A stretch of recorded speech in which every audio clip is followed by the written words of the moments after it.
কালি মই আজি নিউজ কৰি দিম অসমত এই প্ৰথম পাইছোঁ যে প্ৰভাৱশালী মুখ্যমন্ত্ৰী সঁচা পাইছোঁ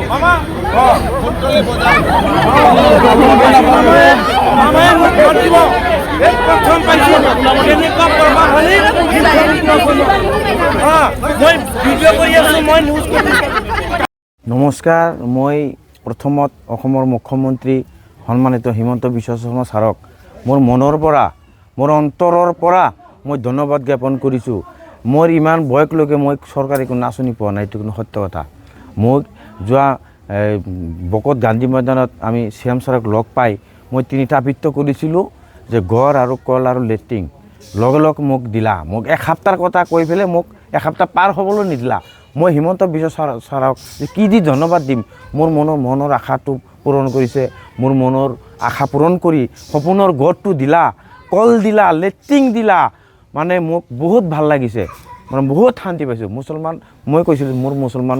মানুহ মই লগে লগ মোক দিছে কিছুমানে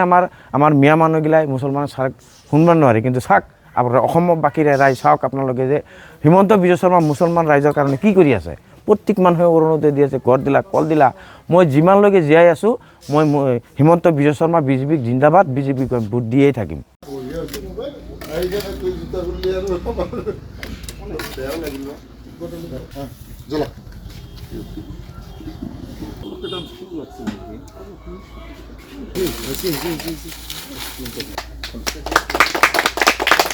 হিমন্ত বিশ্ব শৰ্মা ডাঙৰীয়াৰ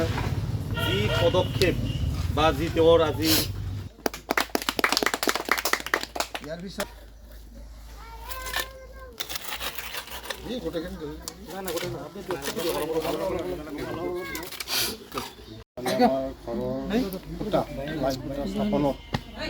সকলে অকণ অকণ মস্তা দি যাতে গ্ৰহণ কৰে মই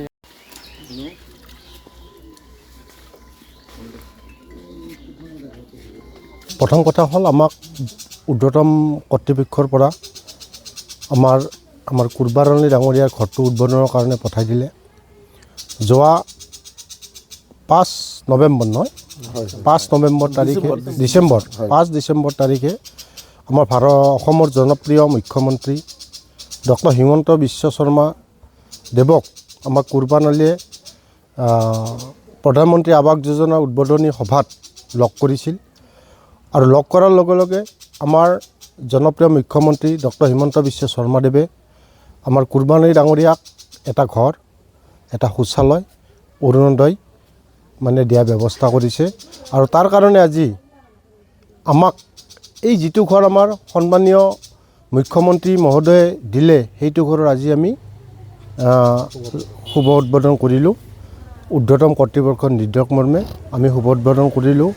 এই উদ্বোধনীৰ জৰিয়তে মই অসমবাসী ৰাইজক এটাই ক'ব বিচাৰোঁ যে আমাৰ ডক্টৰ হিমন্ত বিশ্ব শৰ্মা কথাৰে কাম নকৰে কাম কৰে মানে কি দুখীয়া নিচলা মানুহৰ লগতে থাকি কাম কৰে যাৰ জৰিয়তে এইটো এটা চাক্ষুষ প্ৰমাণ হৈ ৰ'ল আৰু মানে এটাৰ কথাই আছে কথাৰে নহয় বন্ধু কামেৰে পৰিচয় দিয়ে আমাৰ ডক্টৰ হিমন্ত বিশ্ব শৰ্মা মহোদয় ছাৰে কথাৰে কিন্তু কোনো কাম জিনা নাই কামেৰে মানুহৰ মাজত ডক্টৰ হিমন্ত বিশ্ব শৰ্মা যে একজন মানে অসমৰ জনপ্ৰিয় মুখ্যমন্ত্ৰী সেইটো প্ৰতিস্থাপনা কৰিছে এই চেগতে আমি নগৰবা মণ্ডলৰ আৰু চন্তলী মণ্ডলৰ বিষয়ববীয়াসকলে আমাৰ মুখ্যমন্ত্ৰী ডক্টৰ হিমন্ত বিশ্ব শৰ্মা মহোদয়ক আমি ধন্যবাদ জ্ঞাপন কৰিছোঁ আপুনি বিচৰা বাতৰি পাব কেৱল নিউজ 18 এপত নিউজ 18 এপ ডাউনলোড কৰিবলৈ স্ক্যান কৰক এই QR কোড গুগল প্লে ষ্টৰতো পাব এই নিউজ 18 এপ